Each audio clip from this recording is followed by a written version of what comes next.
Drawing is a weird thing that we do. It's not natural for the vast majority of us, and one of the main reasons it's so difficult is because it's not about how you hold a pen or how many videos you watch, it's about how you think. Let me explain. When you internally visualize something, the most likely thing that comes to your mind's eye is a symbolic representation of that thing. For example, if you think of an eye, you'll probably think of a symbol of an eye, like this. Likewise for a hand or a heart. We've been exposed to symbols since childhood, so most of this is ingrained in our unconscious. This is one of the reasons why if you ask two different people who don't draw to draw a face, that face will look quite similar. So if most people think in symbols or icons, how do artists think? Well, in terms of objects, artists don't really think in symbols, they think in shapes. Depending on training, style, and personal preference, most artists will look at an object through the lens of their method. If three different artists look at the same object, artist number one may look at it through the lens of the color palette that they're going to use. Another might think about the brush type, and the third may think about how they're going to use shapes to represent the forms.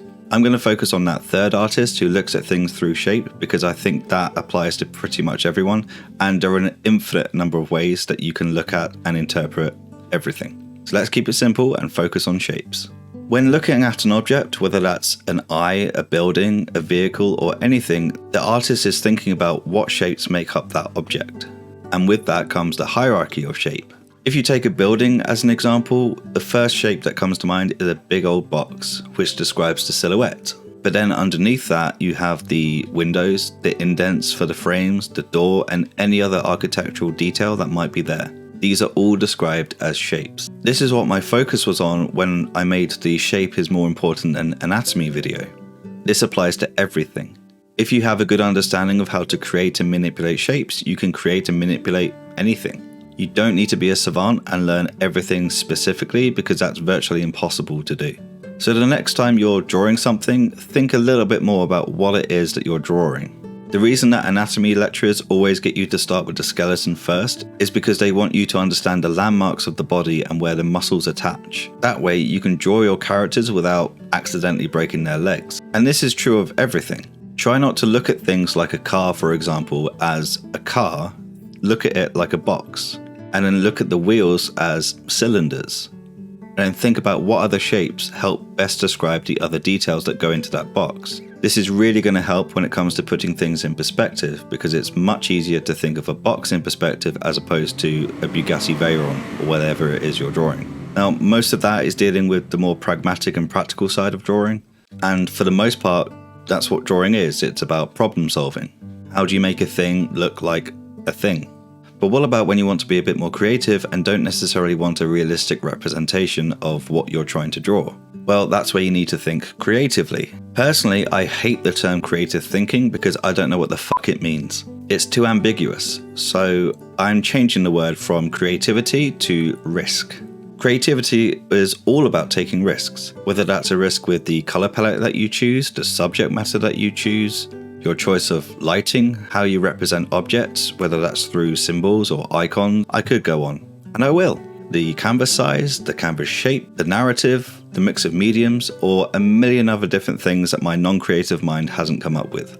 Ultimately, I think that to think like an artist, you need to be able to balance between the real world and your own imagination. I think you need to understand how the world works to a certain degree before you can start to interpret it. It's hard to be a poet without understanding how language works, and it's hard to create music if you don't know any scales. Likewise with art, it's hard to make up shit from your imagination when you don't really know how the world works and how to manipulate shapes to help describe form. I appreciate that this video is a little bit rambly and maybe a bit too theoretical for some, and if you're a beginner, I don't want you to be too confused. So I'll summarize this video with 3 points, or 3 takeaways. The first one is try and see everything as shapes. Simple shapes like boxes, cylinders, and ellipses will get you 90% of the way there. Second is figure out how something works rather than just what it is. For example, how does the body move? How does that object get smaller as it goes away from us, and by how much? And the third is take risks and have fun. Art is about expression, and it's about using the knowledge that you've gained to express yourself in a way that makes sense to you. It doesn't have to make sense to anyone else. Remember that anyone can learn to be an artist, and anyone who says otherwise is simply wrong. I've been Brinkley, have fun drawing, and I'll see you in the next video. Thanks for watching. Did you know I have a website? It's got my comics, illustrations, and my blog, which is updated weekly. It also has free downloadable resources for beginners like perspective grids, tutorials on things like value, as well as my own custom brush packs. Did I mention they're free? They're free! Check it out in the description and sign up to my email address so you can be the first ones to see the updates.